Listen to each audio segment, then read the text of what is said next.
এই বাংলার অশান্তিকারী, বাংলায় দাঙ্গা লাগানো ব্যক্তি অসীম সরকার, সে বলছে কোরআন হলো 27 জন শয়তান মিলে লিখেছে। এরকম কোরআনে পেশাব করে দেওয়া উচিত। আপনি শুনেই তো নারাই তাকবীর দিলেন, একবার গা গরম করে দিলেন, ওর ফাঁসি চাই, রাস্তা অবরোধ করে দিলেন, 2-4টে গাড়ি পুড়িয়ে দিলেন। লাভ কার? লাভ বিজেপির, লাভ সাম্প্রদায়িক শক্তির। তারা তো বাংলায় এটাই চাইছে যে এমন কিছু করুক যেন মুসলমানরা হৈ হৈ করে রাস্তায় নেমে পুরো এলাকাটা একদম মানে অশান্তি পেতে যায়। মনে রাখবেন, শান্তিপ্রিয় হিন্দু কোনোদিন মুসলিম বিদ্বেষী হয় না, শান্তিপ্রিয় মুসলিম কোনোদিন হিন্দু বিদ্বেষী হয় না। এবার যে কথাটা সে বলছে যে কোরআন শয়তানের লেখা বই, কোরআন জ্বালিয়ে দেওয়া দরকার, পুড়িয়ে দেওয়া দরকার, এ কোরআন কেন মানুষ পড়বে? এই কথাটা বলার পিছনে তার একটা কারণ আছে, তার উদ্দেশ্য আছে, কারণ আছে, টার্গেট আছে। আচ্ছা, আমি যে কথাটা বলছি ভিডিওটা আপনারা দেখেছেন তো মোটামুটি? শোনেন নাই? এই শিক্ষিত ছেলে যারা স্মার্টফোন ব্যবহার করো, দেখোনি সোশ্যাল মিডিয়ায়? হ্যাঁ, অসীম সরকার বলেছে যে কোরআন হচ্ছে 27 জন শয়তান মিলে লিখেছে, কোরআনে পেশাব করে দেওয়া দরকার। এরকম কোরআন আমি পেশাব করে দিই।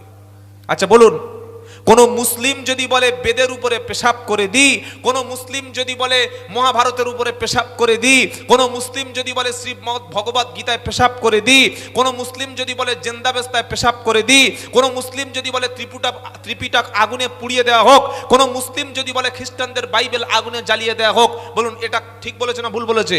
ভুল। ইসলাম কোনোদিন অপর ধর্মের ধর্মীয় গ্রন্থকে অপমান করার কথা বলে না। তাহলে সে কেন বলল?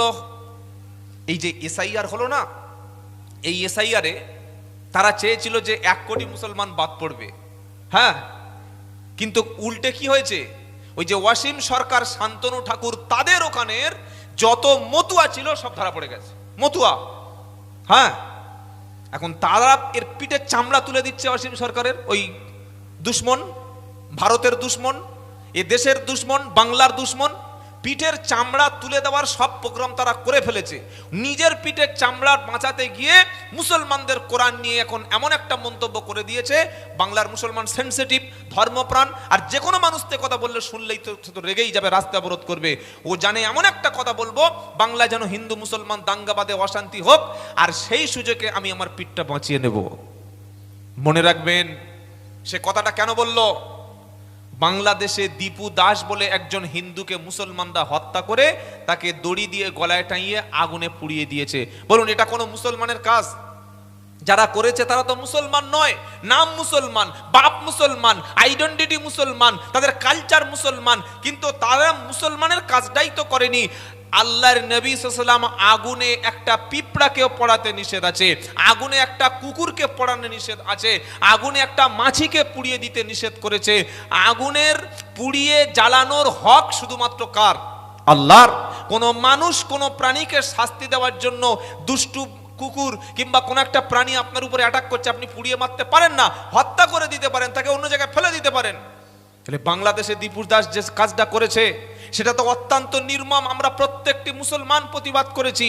তখন আমাদের ভারতের সমস্ত সাম্প্রদায়িক লোকেরা কি বলছে? যে দীপু দাসকে যারা মেরেছে তারা ইসলামী মৌলবাদী, তারা নাকি কোরআন পড়েছে। কোরআনে কি লেখা আছে? এবার সূরা তাওবাটা আপনাদের শোনাই। আজকে সূরা তাওবা থেকে কয়েকটা আয়াত শোনাবো। ওয়াসিম সরকারের মূল অভিযোগ হলো যে কোরআন বলছে ওয়াকতুলুহুম হাইসু সাকিবতুমুহুম, যেখানে তোমরা কাফেরদের পাও সেখানে হত্যা করো। কি বলছি কথা বুঝতে পারছেন না? কোরআন বলছে যেখানে কাফেরদের পাও সেখানে হত্যা করো। বলুন, কোরআনে লেখা আছে যেখানে কাফেরদের পাও সেখানে হত্যা করো। এইটা যদি কোনো হিন্দু ভাই মনে করে যে আমরা মুসলমানদের কাছে কাফের আর ইসলাম আমাদেরকে যেখানে পাও সেখানে হত্যা করা বলেছে, তাহলে কথাটা কি ঠিক? বলুন, কথাটা পুরোটা শুনতে হবে। আমাদের মাননীয় মুখ্যমন্ত্রী মমতা ব্যানার্জি কুকুর। কি বললাম? মাননীয় মুখ্যমন্ত্রী মমতা ব্যানার্জি, পশ্চিমবাংলার সিএম কুকুর। আচ্ছা, এই কথাটা যদি আমি আর একবার বলি, যারা তৃণমূল লোক তারা তো জুতো রেডি করছে, বলে এই শালা আমাদের মুখ্যমন্ত্রী কুকুর বললি, আরে কি ভাই বলবে না? কিন্তু পুরো কথাটা শুনতে হবে। মাননীয় মুখ্যমন্ত্রী মমতা ব্যানার্জি কুকুর পুষতে ভালোবাসেন, এ কথাটা ভুল। এ কথা ঠিক হতে পারে কি? এটা কোনো অপরাধ নয়। কিন্তু আমি যদি বলি মাননীয় মুখ্যমন্ত্রী মমতা ব্যানার্জি কুকুর, আমি তো ভুল কথা বলেছি। একজন সিএম কে আমি অপমান করছি, সে অধিকার আমার নাই। শ্রী নরেন্দ্র মোদী তিনি বিড়াল বলে দিলাম, কিন্তু তিনি বিড়াল ভালোবাসেন, এটা পুরোটা বললাম না। কোরআনে এমন কিছু কথা আছে যেগুলি আপনার সামনে বললে আপনি বলবেন এরকম কথা কোরআনে লেখা আছে। দু একটা বলি শুনুন। ওই যে ওয়াসিম সরকার বলছে না, করো আগে কি আছে পরে কি আছে ওটা বলছে না, আর কেন এই কথাটা আল্লাহ বলেছে সেটাও বলছে না। এবার চলুন দুটো একটা কোরআনের আশ্চর্য কথা আপনাদের শোনাই। পারা নাম্বার 5, পৃষ্ঠা নাম্বার 4, লাইন নাম্বার 3, আয়াত নাম্বার 42, সূরার নাম নিসা, আল কোরআন। কোরআনে সাফ লেখা আছে কি? ইয়া আইয়ুহাল্লাযীনা আমানু লা তাকরাবুস সালাত। বাকি আয়াতকে কেটে দিলাম, ছেড়ে দিলাম, মাইনাস করে দিলাম। কোরআন বলছো বিশ্বাসী ইমানদারেরা যারা ইমান এনেছো, লা তাকরাবুস সালাত, তোমরা নামাজের কাছেই যাবে না। আপনি কোরআন পড়লেন, পড়ে বলছেন ইমাম সাহেব মাওলানা মসজিদে চাবি মেরে দাও আর মসজিদে তালা মেরে দাও। বললো কেন? বললেই তো কোরআন বলছে যে মুসলমান ইমানদারেরা, আল্লাহ নিজেই বলছে তোমরা নামাজ পড়া দূরের কথা নামাজের কাছাকাছি যাবে না, তোমরা মসজিদের কাছে যাবে না, যেখানে নামাজ হচ্ছে সেখানে যাবে না। আল কোরআন। ওই আয়াতটা মিথ্যা প্রমাণ করুন। আমি চ্যালেঞ্জ করলাম, একজন উঠে বলুন যে কোরআনে এরকম কথা লেখা নাই। আল্লাহ নিজেই বলছে হে ইমানদারেরা তোমরা নামাজ পড়া দূরের কথা নামাজের কাছেই যাবে না, এটা কোরআনে আছে। সূরা নিসার 43 নম্বর আয়াত, এখনই খুলুন, এখনই পেয়ে যাবেন। কিন্তু তারপরে কি আছে এটা বলতে হবে না? বলতে হবে কি হবে না? তারপরে কি লেখা আছে এটা বললে তবে তো বুঝবেন যে আল্লাহ কেন এমন কথা বলেছে। এই বাক্যটা, এই আয়াতটা সূরা নিসার 43 নম্বর আয়াত, তার পরের অংশ হচ্ছে ও আনতুম সুকারা, তোমরা যখন ড্রিঙ্ক করে থাকো, তোমরা যখন সেন্সলেস থাকো, তোমরা যখন মাতাল থাকো, যখন মাতলামিতে থাকো, ব্রেনের মধ্যে যখন তোমার সেন্স আর কাজ করবে না, সেন্স যখন ক্রিয়েট করবে না, সেন্স যখন সেন্সলেস হয়ে যাবে, ওই মাতাল অবস্থায় মাল খেয়ে মাতলামি করে নামাজের মধ্যে। কি কথাটা বুঝতে পেরেছেন বাবা? কোরআনে আল্লাহ আছে, পরিষ্কার বলেছেন নামাজের কাছে যাবে না। আপনি ওইটুকু তুলে নিয়ে আর বলেন ওই ইমাম সাহেব তুমি খালি নামাজ পড়াও আর এই মুসলমানরা খালি নামাজ পড়ো, এই তো আল্লাহ নিজেই বলেছে নামাজের কাছে যাবে না, তো তুমি কি বক্তব্য করছো গো? আল্লাহ তো নিজেই বলেছে নামাজ পড়ো না, নামাজের কাছে যাও না, আর তুমি বলছো মসজিদে এসো হাইয়া আলা সালাহ বলছো, তাহলে আয়াতটা কমপ্লিট করতে হবে না? যদি ছোট্ট করে ওইটুকু শুনে নেন আপনার মারাত্মক ভুল হবে। চলুন 2 নম্বর পারা, সূরার নাম বাকারা, 14 নম্বর পৃষ্ঠা, 13 নম্বর পৃষ্ঠা, 12 নম্বর লাইন, 219 নম্বর আয়াত, মদের আয়াত। কিসের আয়াত বলেন? মদ আর জুয়া এই সম্পর্কে আয়াত। ইয়াসআলুনাকা আনিল খামরি ওয়াল মাইসির কুল ফীহিমা ইসমুন কাবীর ওয়া মানাফিউ লিন-নাসি ওয়া ইসমুহুমা আকবারু মিন নাফইহিমা। নবীকে প্রশ্ন করা হলো ইয়াসআলুনাকা আনিল খামরি ওয়াল মাইসির, ও নবী তুমি বলো মদ এবং জুয়া এ দুটি কি, খাবো কি খাবো না, মদ খাবো কি খাবো না, লটারির টিকিট কাটবো কি কাটবো না, জুয়া খেলবো কি খেলবো না। বিশ্ব নবীর কাছে যখন প্রশ্ন করা হলো আল্লাহর নবী কিন্তু তখন কিছু বলছেন না, কারণ কোরআন পৃথিবীর কোন ব্যক্তির কথা নয়, আল্লাহ বলতে বললে তবে আমার নবী বলবে। বলুন সুবহানাল্লাহ। আল্লাহ পাক বলছে নবী বলো কুল ফীহিমা ইসমুন কাবীর, মদ এবং জুয়া এ দুটি হলো কঠিন পাপ, মদ এবং জুয়া কঠিন পাপ।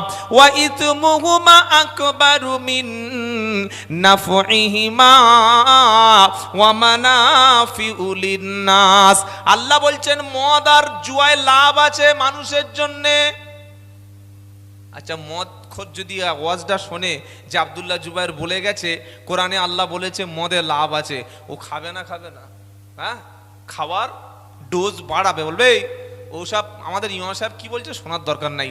এই তো হুজুর বলে গেল, সূরা বাকারা 219 নম্বর আয়াতে লেখা আছে, আল্লাহ বলছে মদেও লাভ আছে, জুয়ায় লাভ আছে। আগেকার যা হুজুর বলেছে ওগুলো ভালো হুজুর নেই, এই মালটা ঠিক ছিল। মদ আর জুয়ায় লাভ আছে বলেছে। আপনি কোরআন খুলুন, এক্ষুনি আপনি পেয়ে যাবেন সূরা বাকারার 219 নম্বর আয়াতে আল্লাহ বলছেন মদ এবং জুয়ায় লাভ আছে। আছে, কোরআনে লেখা আছে। কিন্তু পরের অংশটা, পরের কথাটা আপনি আর পড়লেন না, আপনি পরের বাক্যটা আর শুনলেন না, পরের কোরআনের অংশটা আর দেখলেন না। কোরআন কি বলছে? ইয়াসআলুনাকা আনিল খামরি ওয়াল মাইসির কুল ফীহিমা ইসমুন কাবীর ওয়া মানাফিউ লিন-নাস ওয়া ইসমুহুমা আকবারু মিন নাফইহিমা। নবী, তোমাকে মদ এবং জুয়া সম্পর্কে প্রশ্ন করা হয়, নবী তুমি বলো মদ এবং জুয়াটা কি? আল্লাহ বলছেন নবী বলো কুল ফীহিমা ইসমুন কাবীর, মদ এবং জুয়া এ দুটি হলো কঠিন পাপ, এটা হচ্ছে বড় পাপ। ওয়া মানাফিউ লিন-নাস, তবে মানুষের মধ্যে উপকার আছে। ওয়া আকবারু মিন নাফইহিমা, আল্লাহ বলছে শোনো, উপকার যদি 1 টাকার থাকে 99% ক্ষতি আছে। মদ খেলে ক্যান্সার হয়, মদ খেলে মাউথ ক্যান্সার হয়, তোমার মদ খেলে হার্ট নষ্ট হয়, মদ খেলে যৌবন শক্তিটা শেষ হয়ে যায়, মদ খেলে সেন্স তোমার নষ্ট হয়ে যাবে। মদের মধ্যে রোগ আছে, কঠিন ব্যাধি আছে। আল্লাহ বলছে উপকার 1% থাকলে ক্ষতি আছে 99%।